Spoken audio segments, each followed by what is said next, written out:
Pretender enseñar que todo el mundo va a ser salvo es el mayor engaño que puede existir. Contradice en primer lugar lo que enseña la palabra de Dios y segundo también no está de acuerdo al Dios que nos creó con libre albedrío. Porque obligar a que todo el mundo se salve es como que faltar el respeto al ser humano para que tome su propia decisión. La salvación es un asunto de decisión, decidir querer salvarse. La salvación está puesta para todos, pero cada quien tiene la libertad de escogerla o no escogerla. Entonces, pretender decir que todo el mundo va a ser salvo, primero contradice lo que Dios enseña a través de su palabra de que tenemos libre albedrío para tomar decisiones. Y en segundo lugar, nos estamos siguiendo al otro extremo de presentar a un Dios románticamente amoroso, no porque Dios sea así, sino porque hay quienes lo quieren presentar así, y yéndonos al extremo en contraparte a lo que ocurrió durante la Edad Media, que bien es cierto que se enseñó un Dios castigador y cruel, severo.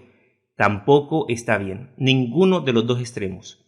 Quédese con nosotros en Lecciones de la Biblia y nos daremos cuenta que el proceso del juicio muestra un Dios de amor, pero también de justicia. Acompáñenos.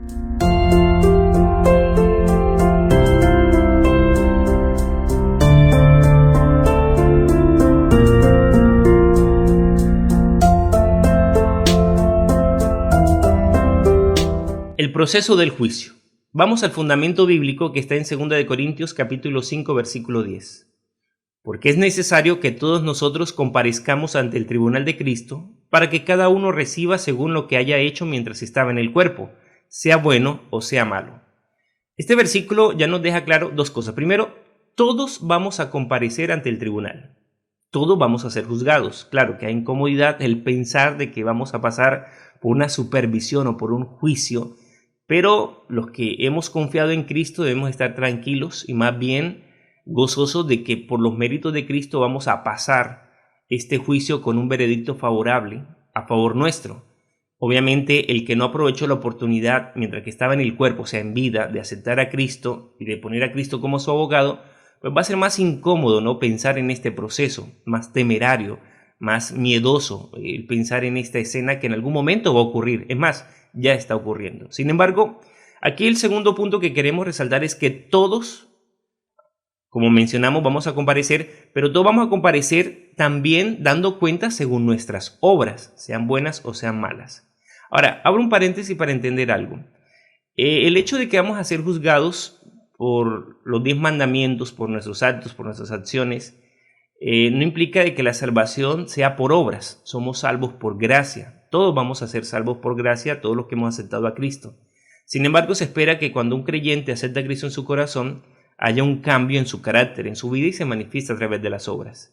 Habrán detalles que Dios en su misericordia y en su perfecta sabiduría tendrá en cuenta para salvar a los que por fe aceptaron a Cristo Jesús. Y estoy pensando en el ladrón en la cruz, que en realidad no hizo ninguna obra buena que digamos, no hizo cosas así como a favor de que mostraran un cambio de carácter, más bien si estuvo en la cruz fue por ladrón, así que tenía un antecedente terrible, pero aceptó a Cristo Jesús en los últimos minutos de su vida y estos casos excepcionales muestran la misericordia de Dios y el plan de Dios por querer salvar al ser humano, siempre y cuando el ser humano quiera también disponerse para ser salvo. Obligar a todo el mundo a que se salve es contradictorio, es no respetar el libre albedrío, pero si bien es cierto que todo ser humano que quiere salvarse, quiere aceptar a Cristo como Señor y Salvador, Dios en su misericordia va a hacer todo lo posible por salvarlo y rescatarlo para vida eterna. Aquí dice, la Biblia es muy clara con respecto a la existencia de un juicio, ya que es necesario que todos nosotros comparezcamos ante el tribunal de Cristo. Un juicio implica salvación o condenación, y todos nosotros merecemos la condenación. De salida y por nacimiento nacimos en pecado, ¿no? Romanos 3:23 dice, porque la paga del pecado es la muerte, mas la dádiva de Dios es vida eterna en Cristo Jesús. Pero hay buenas noticias, Dios desea nuestra salvación y no nuestra condenación. Entonces, ¿por qué juzgarnos? ¿Por qué no salvarnos a todos sin necesidad de un juicio? Vamos a analizar en esta lección varios puntos. Primero, fundamentos del juicio, en base a qué seremos juzgados. Fases del juicio, el juicio preadvenimiento, el juicio milenario, el juicio final y las consecuencias del juicio, la muerte segunda. Al fin de cuentas, hay dos veredictos, unos para vida eterna y otros para condenación o muerte eterna, es decir, muerte con consecuencias eternas. No es porque va a recibir un castigo eterno, porque también sería contradictorio al carácter amoroso de Dios. No es alguien que está sufriendo por la eternidad, no, es alguien que va a morir, va a ser consumido por el fuego con consecuencias eternas, es decir, va a desaparecer por la eternidad. Sin embargo, para los que se salvan, para los que aceptan a Cristo, van a vivir eternamente. Cielos nuevos y tierra nueva, Dios le tiene prometido para los que creen en Él y para quienes aceptaron a Cristo como Señor y Salvador personal. Fundamentos del juicio. Vosotros debéis hablar y portaros como quienes van a ser juzgados por la ley que nos trae libertad. Los 10 mandamientos son la base del juicio. Estos determinan quién ha pecado y todo pecador será condenado. Sin embargo, hay buenas noticias. Hay un abogado para el pecador. Todos podemos contratar sus servicios, son gratuitos. La intercesión de Jesús nos asegura la absolución en el juicio. Vamos a analizar aquí algo. Todos merecemos la condenación. Todos merecemos la perdición. Pero hay un abogado que intercede por nosotros ante el Padre. Y de hecho, en el día del juicio es el que va a abogar por nosotros. Es nuestro abogado defensor. Para que nosotros no seamos salvos por nuestro pasado, ni por nuestras obras, ni por la herencia pecaminosa que recibimos, sino que seamos salvos porque desarrollamos la fe y la confianza, aceptando a Cristo como Señor y Salvador personal. Como le dije, el asunto de las obras, buenas o malas, hay que entenderlo en el contexto primario, en la base primordial, la más importante es la fe, aceptando a Cristo como Señor y Salvador personal. Les coloqué como ejemplo el ladrón en la cruz que no tuvo oportunidad de hacer buenas obras, sin embargo creemos de que se va a salvar, no por lo que suponemos, sino porque realmente Dios le afirmó, Jesús le afirmó en la cruz, estarás conmigo en el paraíso. Entonces es un hombre, caballero, que aprovechó esos minutos con Jesús para asegurar su salvación sin ningún mérito. No hizo ninguna obra, solamente depositó su confianza en el Rey de Reyes y Señor de Señores. Es decir, este Jesús que murió en la cruz, que salvó al ladrón, que le dio una promesa de salvación, es el mismo abogado que intercede por nosotros.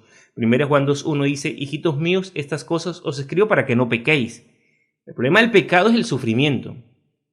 Pero si alguno hubiese pecado, abogado tenemos para con el Padre a Jesucristo el justo. Es decir, Dios buscando todas las instancias para facilitarnos la salvación por los méritos en Cristo Jesús. Seremos juzgados por nuestras obras, pero para el que tiene fe en Cristo, su vida se antepone a la nuestra. De este modo, venceremos en el juicio. Esto es clave, la fe en Cristo Jesús.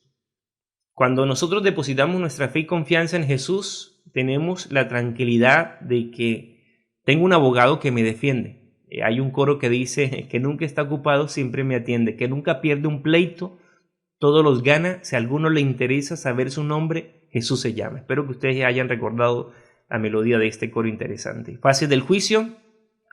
Vamos, el juicio preadvenimiento. Tú irá venido y el tiempo de juzgar a los muertos y de dar el galardón a tus siervos y destruir a los que destruyen la tierra. Cuando Jesús venga, su recompensa viene con él y su paga delante de su rostro. Nadie recibirá la recompensa antes del advenimiento de Jesús, ya que todos los muertos esperan inconscientes en sus tumbas. Esto es claro. Es lo que hemos estado estudiando durante todas estas lecciones de la Biblia, es que nadie va a recibir su recompensa al morir. No, eso no existe. No es que se murió y fue bueno y se fue para el cielo. No es que se murió y aceptó a Jesús y está en el cielo viéndonos. No es que se murió y fue malo y se está en el infierno. O no es que se murió, está más o menos, está en el purgatorio. Eso no enseña la Biblia. La Biblia no enseña que hay una recompensa después de muerto. La Biblia enseña que hay una recompensa después de resucitado. Es decir, después de la resurrección, unos saldrán para vida eterna y otros para condenación. Eso es lo que enseña las Sagradas Escrituras. Entonces, es necesario saber, ¿cómo saber, válgase la redundancia, que alguien nace para salvación o está naciendo para perdición? Vamos a analizar esto. Nadie recibirá la recompensa antes del advenimiento de Jesús, ya que todos los muertos esperan inconscientes de sus tumbas. Esto significa que antes de la segunda venida se han tenido que juzgar la vida de cada uno. De otro modo, en base a que unos serán resucitados para vida eterna y otros deberán esperar a la segunda resurrección, la de condenación. Claro, debe haber un juicio que estipule y establezca este hombre y esta dama al resucitar van para vida eterna. Este hombre y esta dama al resucitar van para condenación. Tiene que haber un juicio, obviamente, para que defina al resucitar, ¿hacia dónde se dirige cada quien? Entonces es lo que nosotros conocemos como el juicio preadvenimiento, que inicia a partir del año 1844 en el tiempo del fin. Apocalipsis dice: la hora de tu juicio ha llegado. A este juicio solo asisten los ángeles y los mundos no caídos, ya que se celebra en el cielo, mientras la vida en la tierra sigue desarrollándose. Este es un juicio que ya se está realizando, donde se está estableciendo obviamente en cada individuo, desde la fundación del mundo, desde que se creó al primer ser humano hasta nuestros días, determinando salvación o condenación. Pero escuche esto, esto no es porque los que están estableciendo juicio arbitrariamente estén sentenciando, no, sencillamente están confirmando nuestras decisiones en vida. Eso es lo que se está haciendo. Están confirmando lo que nosotros en vida decidimos hacer o decidimos escoger con respecto a lo que estamos estudiando, para entenderlo de la mejor manera. ¿Está bien?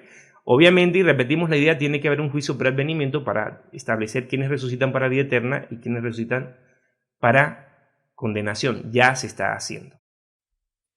El juicio milenario. Y vi tronos, y se sentaron sobre ellos los que recibieron facultad de juzgar, y vi las almas de los decapitados por causa del testimonio de Jesús y por la palabra de Dios, los que no habían adorado a la bestia ni a su imagen, y que no recibieron la marca en su frente ni en sus manos, y vivieron y reinaron con Cristo 1000 años. Si Dios ya ha juzgado a todos antes de la segunda venida, ¿por qué debemos nosotros juzgar al mundo y a los ángeles durante el milenio? Debemos confirmar que las acusaciones de Satanás contra Dios son falsas. Vamos a analizar, antes de avanzar con esto, vamos a analizar las tres fases. Son tres fases en el juicio. El juicio preadvenimiento, la que ya vimos en el segmento anterior. Estamos ahora en la segunda fase, el juicio milenario. Y después vamos a estudiar el juicio ejecutivo, por decirlo de alguna manera. En esta fase del juicio, dice la Biblia que aquí van a participar los santos. Esto implica de que este juicio va a ser cuando Jesús venga, resucite a los justos, los vivos. Cuando Jesús venga, ascenderemos con el Señor al cielo, en el aire estaremos 1000 años en la santa ciudad, pero será unos años o ese tiempo para conocer las decisiones que Dios hizo en la vida de cada uno. Y entonces nosotros vamos a conocer, los santos, los que vayamos a vivir con el Señor durante esos 1000 años, todos los redimidos, vamos a conocer por qué Dios tomó decisiones con respecto a la vida de cada quien y de esa manera, para confirmar que es un Dios que no se equivoca, es un Dios perfecto en sus decisiones. Entonces, una de las razones es que es para confirmar que las acusaciones de Satanás contra Dios son falsas. Para eso se necesita este juicio milenario, para que los santos conozcamos, los redimidos, que Satanás acusaba a Dios falsamente. Segundo, confirmar que los justos han sido salvos sin parcialidad por parte de Dios. Y tercero, debemos confirmar que la sentencia contra los impíos es justa. Cuarto y último, disipar todas nuestras dudas de modo que el mal no vuelva a levantarse. Así que durante estos 1000 años que va a haber un juicio, es el juicio explicativo, por decirlo de alguna manera. Es como para entender las decisiones de Dios y para confirmar el carácter perfecto, justo de Dios en cuanto a la toma de decisiones. El juicio final. Y el mar entregó los muertos que había en él, y la muerte y el Hades entregaron los muertos que había en ellos, y fueron juzgados cada uno según sus obras. Al finalizar el milenio resucitan aquellos que no resucitaron en la segunda venida de Jesús, junto a Satanás y sus ángeles. Son los únicos que no han visto ni revisado el juicio de Dios. Ahora son juzgados por lo que hicieron en vida y condenados a una segunda muerte en el lago de fuego. Entonces vamos a entender, esta es la tercera y última parte del juicio, el juicio ejecutivo, el juicio final, con respecto a los impíos, ¿no? Ya vimos que es la primera parte del juicio, el juicio preadvenimiento. De hecho, el apóstol también escribe que es necesario que el juicio empiece por la casa de Dios, refiriéndose obviamente a los que ya están determinados para resucitar en la primera resurrección. Esos que van a resucitar en la primera resurrección y los que estamos vivos, dictaminados ya para la vida eterna, entonces cuando Jesús venga en las nubes del cielo, vamos a formar un solo grupo. Los justos vivos más los muertos vivos que más los muertos que van a resucitar, van a venir a la vida, van a volver a la vida, van a ser un solo grupo para vivir, para ascender al cielo cuando Jesús venga y estar durante 1000 años con el Señor en la santa ciudad. Mientras tanto, aquí la tierra va a estar desolada y vacía. Satanás estará aquí aburrido porque no va a tener a nadie que engañar, porque aquí habrá un caos total en este planeta, mientras que viene la parte ejecutiva del juicio. En esos 1000 años vamos a estar en el cielo, los santos, los redimidos, vamos a estar conociendo en la segunda etapa del juicio las decisiones de Dios, y para confirmar el carácter perfecto, soberano y justo de Dios, y también misericordioso de Dios, ¿no?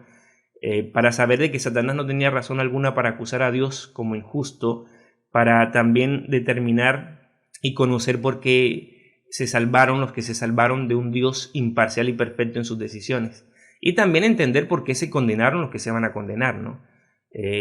Por qué ellos tristemente no van a ser parte de la vida eterna, no porque Dios no quisiera, sino porque ellos decidieron no hacerlo, no aprovechar la oportunidad. Y aprovecho este mensaje para decirte obviamente de que tú y tu familia hay que insistir hoy día y orar mucho para que nuestros familiares acepten a Jesucristo como Señor y Salvador personal y se preparen para cuando Cristo venga a ser parte de los redimidos. Esto algún día va a terminar. Algunas frases como que no, el mundo se acaba para el que se muere, hay que vivir esta vida, hay que disfrutar la vida como si no hubiera un después, un mañana. No, las decisiones de esta vida van a tener repercusiones en la eternidad, para salvación o para condenación. Por lo tanto, hay que vivir la vida sabiamente, ¿no? En los principios de Dios, en el consejo de Dios. Incluso viviendo aquí la vida descuidadamente ya tenemos consecuencias. Imagínese viviendo la vida aquí en esta tierra descuidadamente, si hay consecuencias, ¿cómo no van a tener consecuencias eternas si no me aferro al plan de salvación que Cristo proporcionó para mí, para usted? Tengamos en cuenta esto. En esta parte del juicio final es el juicio ejecutivo. Ya después de los 1000 años la santa ciudad va a descender del cielo. Aquí los impíos van a resucitar, todos los impíos van a resucitar, y entonces viene la sentencia donde va a caer fuego del cielo y va a destruir a Satanás y a todos los impíos y a purificar la tierra del pecado. Ese fuego consumidor va a acabar hasta con la última partícula de los impíos que resuciten. No es para que ellos sufran eternamente, sería contradictorio también, porque precisamente aquí en esta tierra se va a renovar, va a haber cielos nuevos, va a haber tierras nuevas, va a haber una morada otra vez, vamos a habitar los redimidos. Por lo tanto no puede haber una consumación eterna porque no cabría esa escena en los planes de Dios. Por lo tanto, esta destrucción es de consecuencias eternas. El fuego va a consumir hasta que acabe con la última partícula del pecado, para entonces el Señor hacer una nueva tierra donde todos los justos vamos a disfrutar por la eternidad, sin llanto, en el sentido de la tristeza, más bien sin dolor, sin calamidad, sin enfermedad, sin cáncer, sin sufrimiento, donde la muerte dejará de existir, donde habrá gozo completo. Ahí sí habrá gozo completo y felicidad completa en la presencia de Dios. El juicio final. Mientras que la justicia exige que el impío pague por su pecado, el amor impide que el pecador sufra eternamente. Al igual que en otros castigos divinos, la muerte acaba con el sufrimiento del pecador. Es también una manifestación de Dios el castigo, la muerte. No es la muerte de sufrimiento eterno, no es la muerte hasta que se acabó, desapareció la persona. Eso es justicia también de Dios en amor, y no es como lo quieren presentar de un castigo eterno. No, eso no existe. Aquí vemos algunos ejemplos de juicios donde Dios determina en el diluvio, Génesis capítulo 7, 21, 23, donde hay una destrucción con estos seres antidiluvianos que no quisieron salvarse, no aprovecharon el tiempo en que Noé predicaba y los invitaba a entrar al arca, no aprovecharon. También con Sodoma y Gomorra no aprovecharon el mensaje de los ángeles, no aprovecharon el arrepentimiento. En el caso también de Faraón y los primogénitos en Egipto, también tampoco aprovecharon lo que Moisés les quería presentar, el mensaje. Poco a poco les fue diciendo y ellos no querían, endurecieron su corazón. Entonces, estos juicios no es de un Dios arbitrario, ni castigador, ni cruel, es un Dios de justicia. O sea, yo no entiendo por qué nos cuesta creer a algunos románticos, porque quieren ver a Dios así, les cuesta creer de que Dios es soberano para tomar decisiones. Dios es perfectamente soberano, Él es sabio 100%, Dios no se equivoca para tomar decisiones en la vida de cada quien. No arbitrariamente, sino como resultado primeramente de nuestras decisiones, porque Dios respeta nuestro libre albedrío. ¿Por qué nos cuesta creer de que existe el castigo para el que no se quiso salvar, para el que rechazó? Porque al contrario, es una manifestación de amor precisamente que el que no desea ser salvo, no se agobie y no sufre en un lugar donde no quiere estar. ¿Estamos? Ahora, también creo de que Dios en su infinita sabiduría sabrá tratar el caso de cada quien de forma particular y en detalle mínimo, a diferencia de nosotros que juzgamos por la apariencia, por lo que conocemos superficialmente. Dios conoce los detalles de cada quien, por qué tomó decisiones, qué le pasó, qué estaba pasando por su mente, alguna enfermedad mental. Todos esos detalles Dios los va a tener en consideración para en su misericordia tomar la mejor, considerar al pecador en lo posible para salvarlo. Pero ya el que no quiere, pues tampoco es que Dios lo vaya a obligar a hacerlo. Aquí vemos algunos ejemplos del juicio, de los juicios, de los castigos divinos. Aquí está también Usa cuando tocó el arca, un levita, y murió instantáneamente por irrespetar las normas. Aquí vemos también los 185,000 asirios que murieron porque el ángel de Jehová vino a tomar juicio sobre ellos. Y también vemos aquí el caso de un matrimonio de Ananías y Zafira, donde también vino el juicio de Dios y murieron por tomar decisiones que no debían. Consecuencias del juicio. La muerte segunda. Pero los cobardes e incrédulos, los abominables y homicidas, los fornicarios y hechiceros, los idólatras y todos los mentirosos tendrán su parte en el lago que arde con fuego y azufre, que es la muerte segunda. El juicio ha acabado al fin. Se ha manifestado la justicia y la misericordia de Dios. Todos reconocen la justicia y su condenación y se postran ante Dios. Pero ¿destruirá el Dios de amor a las criaturas que creó? Sí, respetando su libre albedrío. Y después de haber hecho todo lo posible por su salvación, sufrirán la muerte segunda, excluidos de la presencia de aquel a quien repetidamente rechazaron. El pecado que comenzó en Lucifer tendrá un final para nunca volver a surgir. El universo entero volverá a su perfección original. ¿Quieres vivir allí? Miren, más que pensar, escuchen esto, cuando se habla de juicio, como comenté al inicio, crea incomodidad, crea susto en algunos, pero no nos miremos nosotros, miremos a Cristo Jesús, nuestro abogado, nuestro Salvador. Por eso Jesús es nuestro Salvador, porque si fuera por nosotros nacimos con tendencias al pecado, nuestras concupiscencias, nuestras tendencias al mal, sí, concupiscencia, nuestras tendencias al mal, del corazón del hombre, dice Jesús, no salen cosas buenas. El hombre no es justo ni aun uno, dice la Biblia.